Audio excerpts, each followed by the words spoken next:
So I believe we left off on ERISA, another acronym, right? On Wednesday. And I think I was painting a picture historically where ERISA came into play. It was when a number of very, very large companies' pension funds had been depleted for operational cash. So the government stepped in, piece of legislation that says, now if you have a pension plan in your company, you can't just keep the money in your own account. You have to send it to a trustee. A trustee is like a savings and loan or a trust fund or a group of attorneys. They've got to be designated as a trustee. They hold on to the money, and then when you retire, you get your money paid out for your pension from the trustee. Vesting. Can anybody reiterate for me what we talked about vesting meaning? It's the idea of getting the money that the company puts in for you, getting it to where it actually belongs to you over a certain amount of time. Excellent. So let me just make sure you 110% understand this. Vesting is only a concept that applies to the money the company contributes on your behalf. If you put your own money in for your 401k or any sort of retirement program, and you quit a week later, that's always your money, because that was your money, right? So vesting only applies to the part that the employer matches. Does this say that an employer has to match you? No, an employer has a choice. There's a pretty wide array of ways that you can craft a 401k plan, and you may get matched and you may not. But if they match, what this says is you have to start vesting in 3 years at some percentage. And you have to be fully vested or 100% vested within 6, right? So this, I just put up here a sample vesting plan that says after 2 years, you get 20%. For 4 years, you get 40%. For 3 years, 40%, et cetera, et cetera. I mean, you can make it any way you want it as long as you start vesting within 3 and you're fully vested within 6. Now, in really high demand professions, like really anybody in Silicon Valley, universities, a very mobile workforce, we're vested 100% on day one. That's very traditional in higher ed, very traditional in high tech. But if you go to like some of the hospitals here in Missoula, you're not going to start vesting at all for 3 years, which means they want you to stay at least 3 years, right? Significant training into you. If you want to take any of the match with you, you've got to wait 3 years. Okay. 5 years for full vesting, I would say, is about average from a super general standpoint. Okay, any questions about this?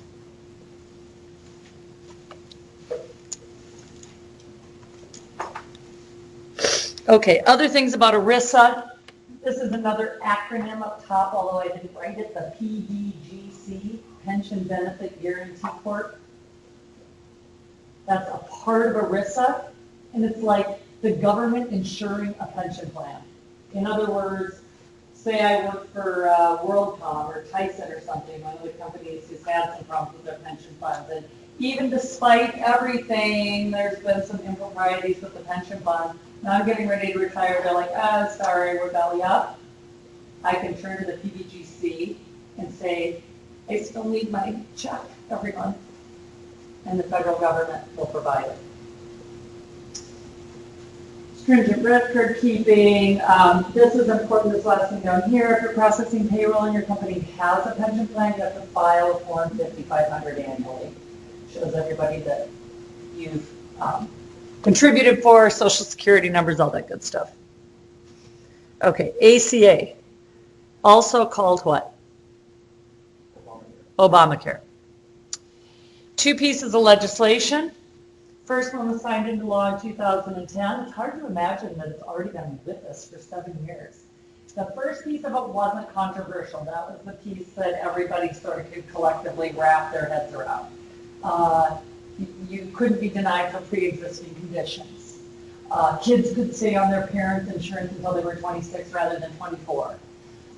They got rid of the lifetime maximum. In other words, for a lot of companies, they'd say once you hit $1 million, you're done. Okay? So the first precepts of it in HCERA, Healthcare and Education Reconciliation Act, that wasn't particularly controversial, was it? The second piece that got phased in is where the controversy started. Anybody know what was so controversial about the second piece of Obamacare? The mandate. The mandate that everybody in this country must have health insurance. If you work for a large employer, your large employer has to provide it for you.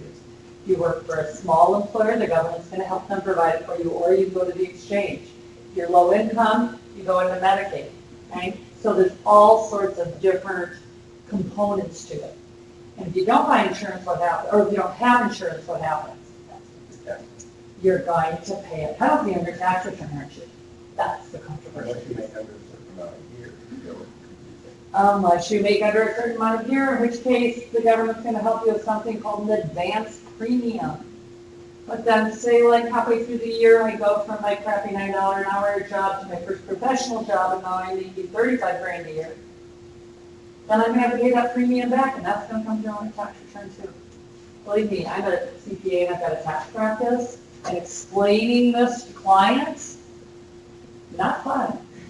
Not fun going to somebody, you're a baker and you're married to a yoga instructor, so you both are doing kind of the Missoula thing, you know, kind of scraping by.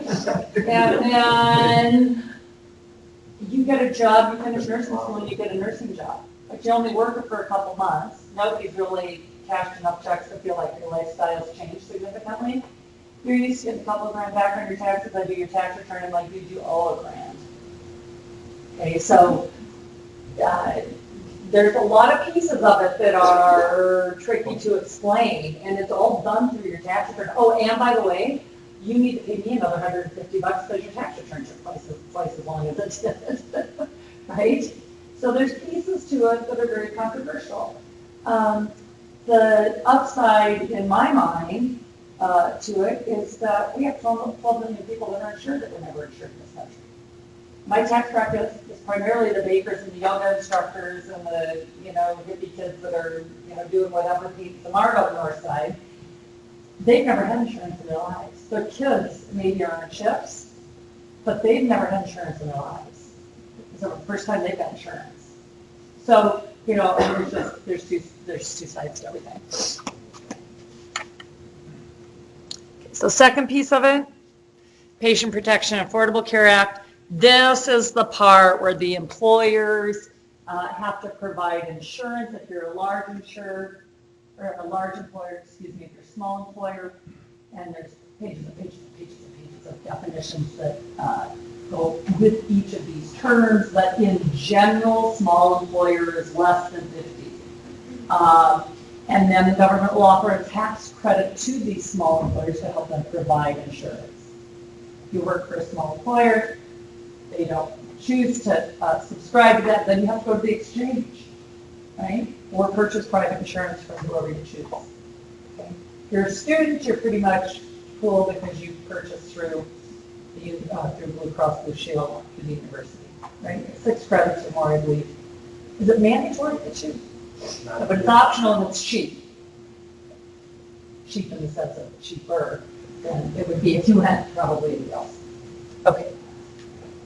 We'll see what's going to happen. I'm sure if you follow anything remotely political, you know that there's a lot of back and forth about, do we just repeal Obamacare and not do anything?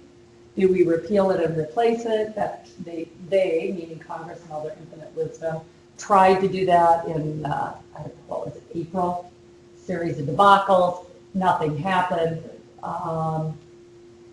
Who knows? Kind of broken. But I think it's a good blueprint from which to work from. Also, by the way, does anybody know what you call a group of baboons? A Congress. I thought that was kind of funny. Not big on jokes, but. Okay, state laws. I'm not going to spend a whole ton of time on state laws right now because we have a whole section of the class that's state-centric, Montana-centric. But basically, every state's got to have some sort of workers' comp, and it's statutory, which means if you get workers' comp in Montana from Payne West or from Western States or from State Fund, it has to look exactly the same. The benefits have to look exactly the same. It's statutory. It's required by law.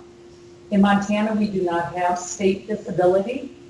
So if you get permanently injured and it happens at work, you go through workers' comp. If you're permanently injured and it's not at work, you get in a car accident or a ski accident or something, where do you turn for help? What kind of insurance? So health insurance is not going to provide you replacement of your checks. You've got to have specific disability insurance.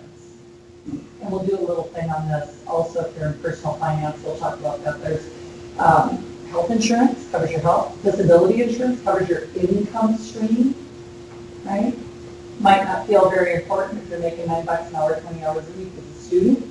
It's really important the day you become a parent, particularly if you're a two-income family, or single income. And then there's life insurance. So a couple states have got state disability insurance where you pay a payroll tax into a disability plan, and if you're injured, not through work, you're still going to get a check. Okay, but we don't have that in Montana.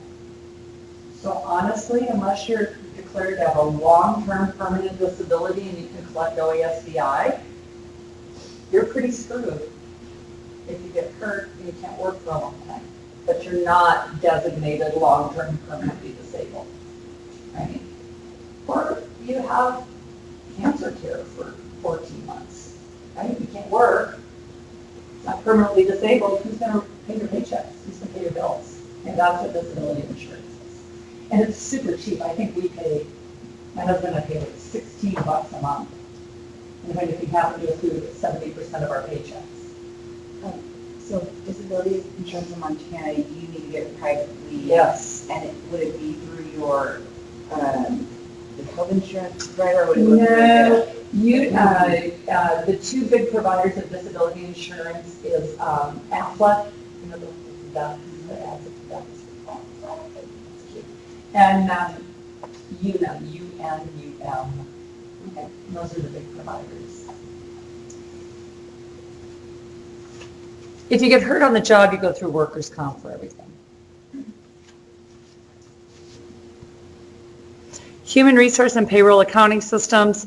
Basically, it's just saying the payroll and HR are two different departments. They work really closely together. A lot of people think those are sort of interchangeable terms. They're not. Payroll is usually within accounting, and HR is a separate, a discrete function, right? Functional line on the organization chart of a business, but obviously they work together very closely.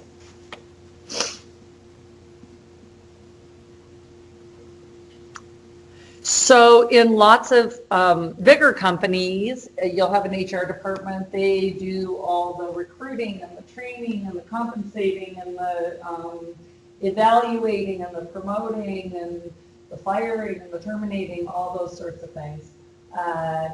FLSA, remember what that stands for?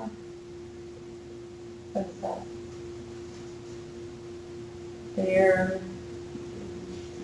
Fair Labor Standards Act, right? It was actually our first major piece of employment legislation in this country.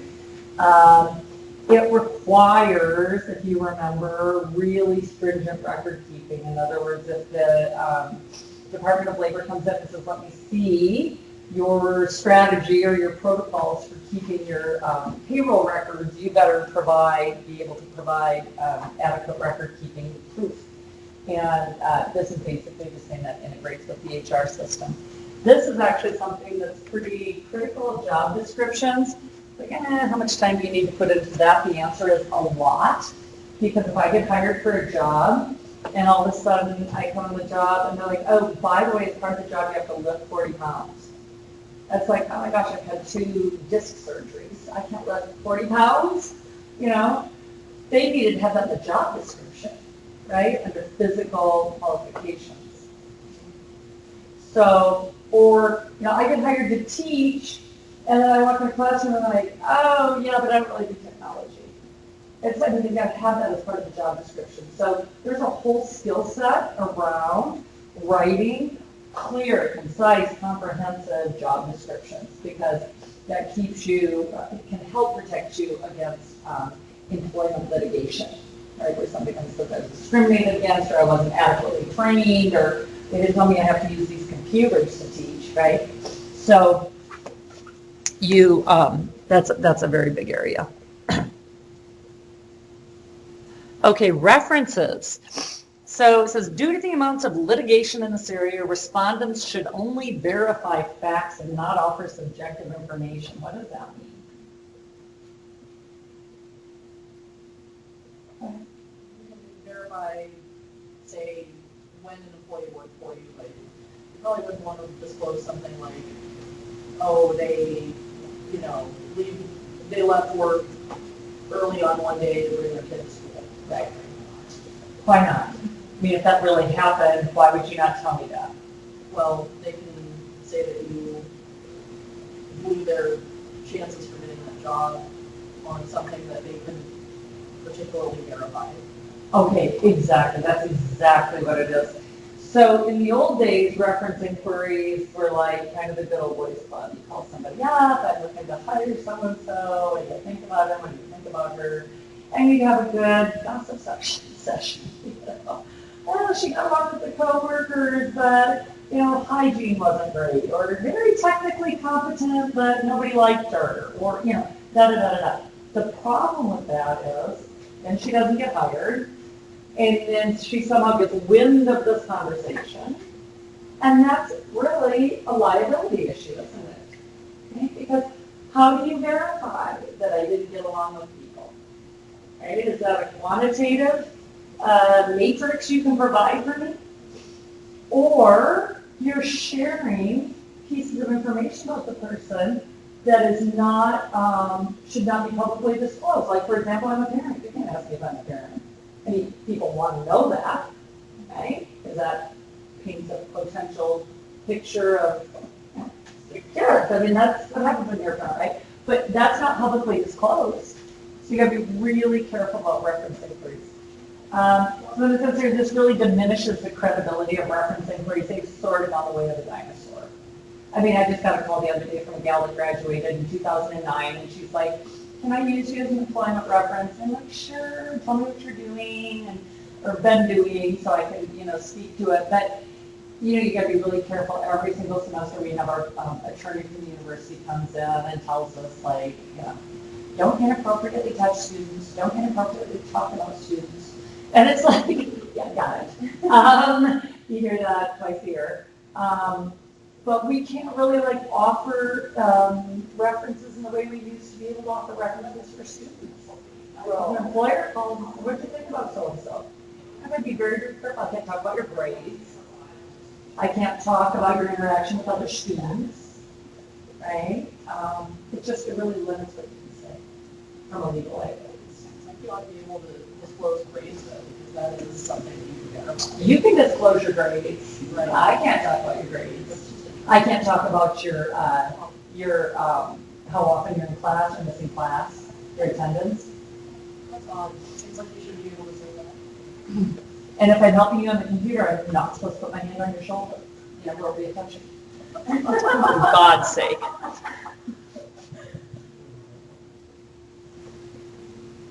They really said that specific. Huh? They really said that specific. Oh, heavens, yes. You do not console a student with any sort of hugging. You may offer them tissues. It's like, clearly you've not been in my office for 25 years when people are completely losing their shit. It's like, they need a hug. Okay. These are just talking about different forms that you need. This isn't super, super critical. This is actually, we're going to be working a lot with these. This is a payroll register. And just for your first sort of peek at them, we're doing a couple things in here. We're doing the CLGO, which is online. That's when we're going to be processing these digitally. And then we also have that big one at the end of the book that we're going to be doing manually. Those are all payroll registers, and we have one of those every single time we run payroll. And you can see basically what it is. It's a list of the employees, their regular earnings, their overtime earnings, if they were commission or P3 rate, you'd see that too. All of their deductions. And you should be fairly comfortable looking at these deductions. Now that comes from the employee side of the tax table, right? OASDI, HI, FIT, and SIT. Right, so those are the things I'm taking out of the paychecks, and then they're net paid.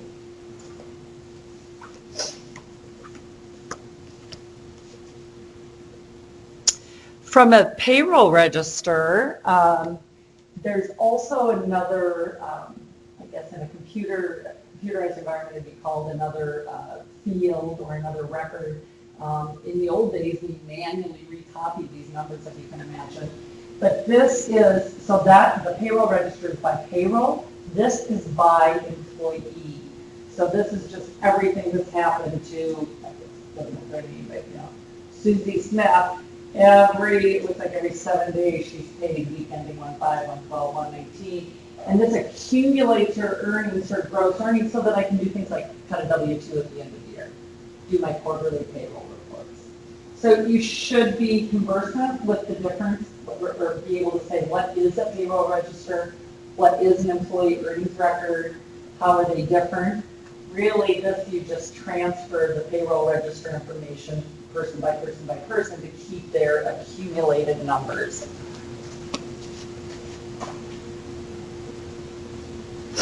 Lots of companies now are outsourcing payroll. There's so much to it that they just don't want to have to go through the training and make sure that they're up to date on all the new laws. So they'll outsource with a company like an ADP or something, and they pay per employee per month or per number of payrolls per month. And then that company is responsible for compliance. And, you know, there's a lot of risk if you don't pay your payroll taxes, including civil and criminal penalties. And they've even in a couple states, if you're a bookkeeper, even if you don't have any ownership in a company, right, you're just sheerly an employee, and your boss comes to you and says, don't make the payroll tax deposits, I need to pay my supplier instead to keep inventory flowing, and you help make that malfeasance occur, you can be held personally liable. That should be like shocking to you. And it should also be like a jolt if a company ever comes to you and if you work for a company and they ask you to do something like not make a payroll tax deposit. Because if y'all work for me or work for my boss and I'm the payroll clerk, I take money out of your paychecks. What am I legally liable to do with that money I've withheld? And I've got to send it to the IRS, to the Montana State Department of Revenue, right? To not workers' comp, but to the different taxing agencies, right? And if I don't do that, I've really stolen from you, haven't I? So that's why it's elevated really to a criminal issue. So that's why a lot of companies are going with outsourcing as well. Yes, ma'am. When you're using an outsourcer, the company's outsourcing, or you are the company that is outsourcing the payroll company, what is, so there's liability, there's liable. Do you have to be safe? Is there a certain type of license or certification like levels Really? to kind of manage? Not really. Organize that? Not really. So like, You would think, like, if you're responsible for processing payroll for a company of 2,000 people and you've got $1 million payroll tax deposit to make, that you should have some qualifications. Yeah, no. Any more than doing taxes. crazy. You You can- can be a hairdresser. Well, okay, great example. Yeah, great example. But think about lots of important jobs, right? Yeah, daycares. And they come in and be like, hey, you got nutrition and you clean the counters. Great, you can take care of 10 kids. There might be a little more to it than that. So yeah, some payroll taxes, income taxes, I can throw up my shingle. I don't have to show that I got like the ability to run a calculator, right? Kind of scary.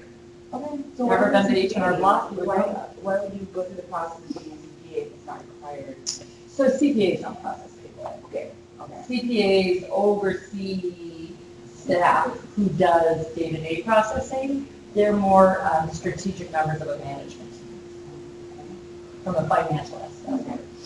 So So, as far as payroll goes, that type of tracking and record keeping is something that can be done without certification, a business owner, I guess, construction companies, they're not really trained in that. They're gonna want somebody probably with at least a 2-year degree. If you're a company with integrity, you want somebody with at least a 2-year degree. But, good question, there isn't like a stamp that's like, here's my piece of paper, like a hairdresser. Okay, so I've had lots of little jobs where I've gotten, say, bonuses that they just basically take out of the petty cash. Totally illegal, correct? Anything that you compensate somebody, if it's not called de minimis, in other words, so tiny you can't track it, like here's a turkey at Christmas, Okay, right, that's a de minimis compensation. Anything I compensate you has got a payroll taxes paid on it, and it's got to be your W-2. so, just what is does it vary by state what that amount is, or? No. It doesn't vary by state, it's in the internal revenue code. Okay, It's $25. 25 bucks, okay, got it. Yeah. So if you, and it's one of those hundreds of millions of things that never gets caught until it's caught, right? You get audited and it's like, where's your petty cash records? What do you mean we're paying people out of your petty cash records? Well, now you got to go back and reissue W-2s and you're liable for all these taxes and penalties. Yeah. Okay, so we go until 11:50, yeah, okay. Let me start on chapter 2 and then we'll kick off and do the homework the last like 10 minutes because I want to get a little bit of this under my belt as well. Okay, so chapter 2, we are actually going to move into a discussion about a little bit, we're going to blow up the Fair Labor Standards Act a little bit more. We're going to take a look at how we define hours worked. And I'm going to gloss over number 3. Number 4 and 5 is where we're going to be doing the meat and potatoes of this chapter, which is learning how to do our first bits of calculation. And I just want to put up on the board where we're going to be going with chapters 2, 3, and 4.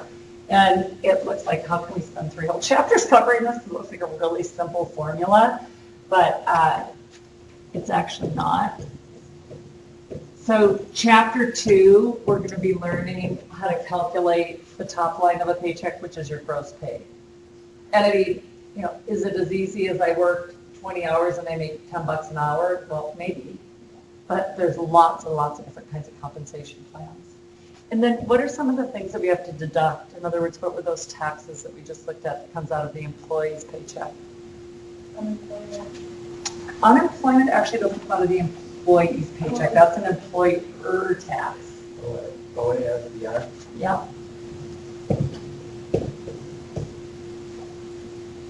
Go ahead. Tax on federal and state levels. Yeah. And then you've got this whole category, of other, your 401k, your union dues, if you've got any wages garnished, if you pay part of your health insurance premiums, if you contribute to an HSA or a flex plan, right? And then, at the end of the day, here's your net paycheck, right? Go ahead. Sure. Yeah, I'm not super keen. I like the board. I like the, and the one other thing that I don't understand why I can't do with the lights is, why can't I just have the lights up here without having it out there? But I don't seem to be able to do that. Yeah, I like these boards. It's kind of fun. But I think it's hard to see too. Is the glare coming from out there? Yeah.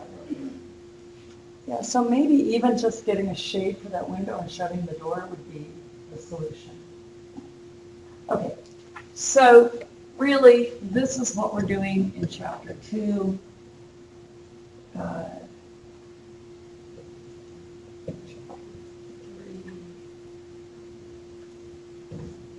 Chapter 4, and then the state portion of the grants. Roughly, and this is sort of in all of them.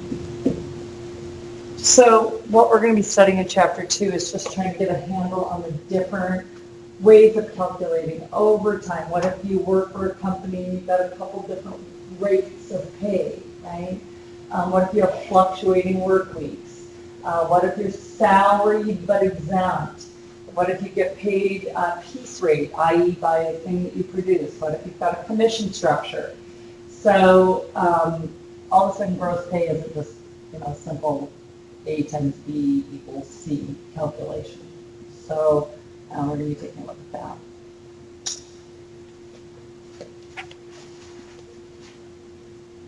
Okay, FLSA.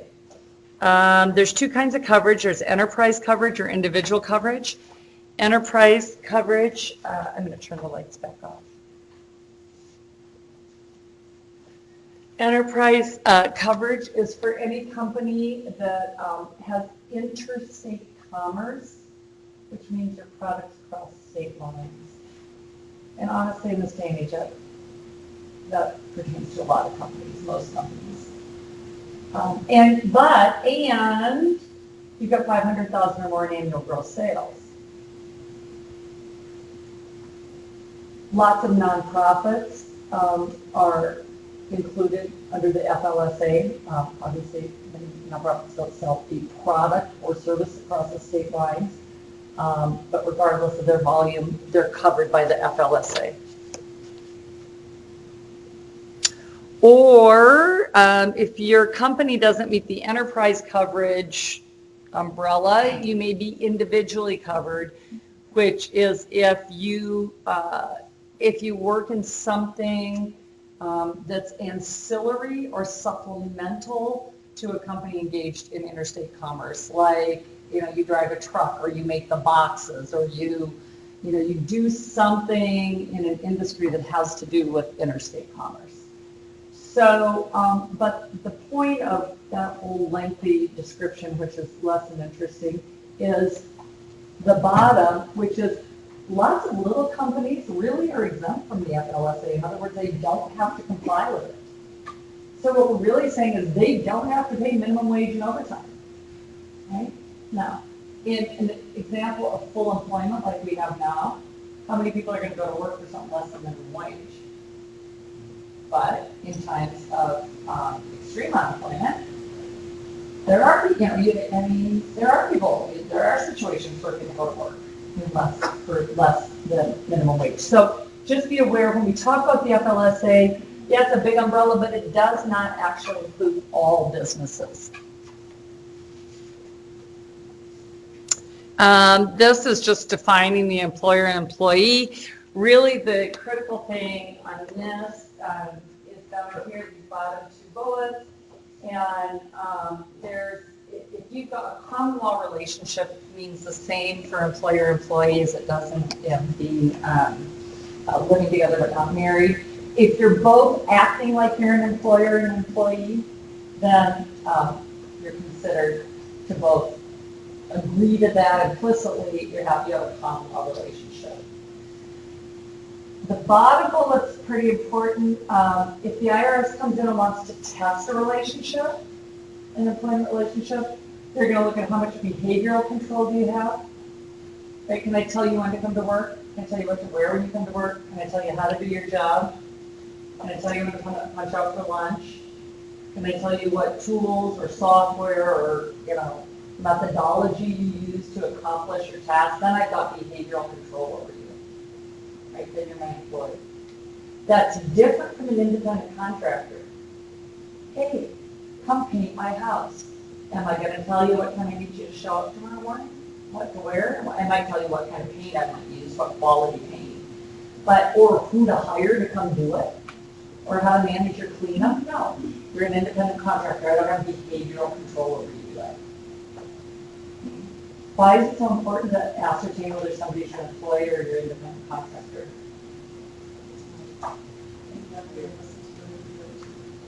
Paid by who? Yeah, who you go to, it's your tax situation. If you're my independent contractor, do I get a W-4 from you and a full OASDI and HI and then set? No, it's another form. No, I haven't told any of that from you. I do a form called a W-9, and all that's on a W-9 is your name and address and social security number. I don't care if you're married or single, I don't care how many dependents you have. Because all I'm gonna do is pay you, and at the end of the year, I'm gonna send you a what? Not a W-2, that's only for employees.